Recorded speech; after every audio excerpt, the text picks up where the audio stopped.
na duman at nakita niya si Ara at nilapitan niya ito. Anong nangyari sa iyo, Bini-Bini? May maitutulong ba ako? Sino ka ba? Dali ba umalis ka? Hindi kita kilala. Anong, sino ka?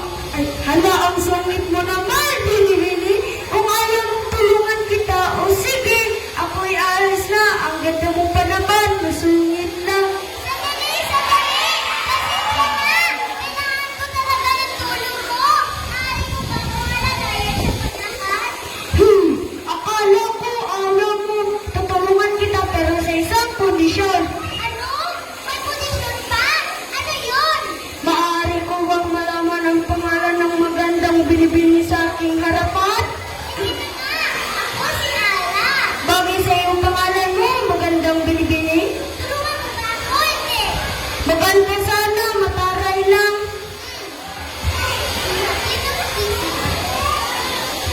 Inihatid na makisig na binata si Ara sa kanilang tahanan.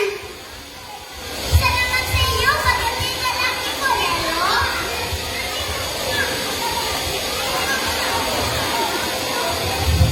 Wala mang halik dyan.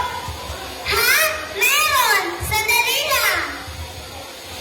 Tinawag ni Ara ang kaibigan Negre.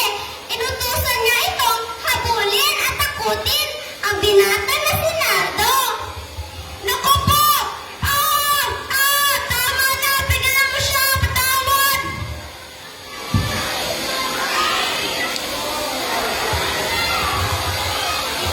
Tawa ng tawa si Ara!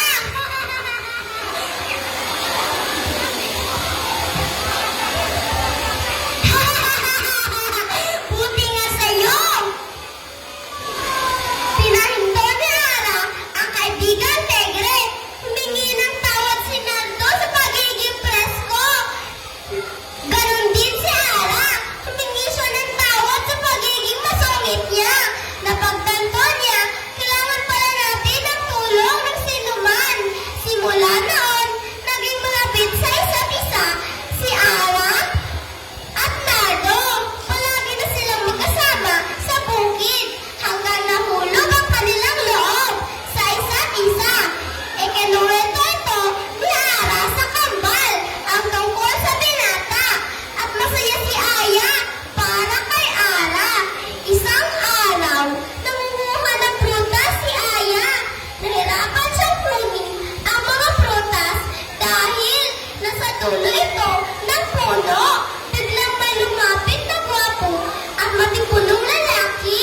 Nagpakilala ito kay Aya at nag-alay ng tulong. Kailangan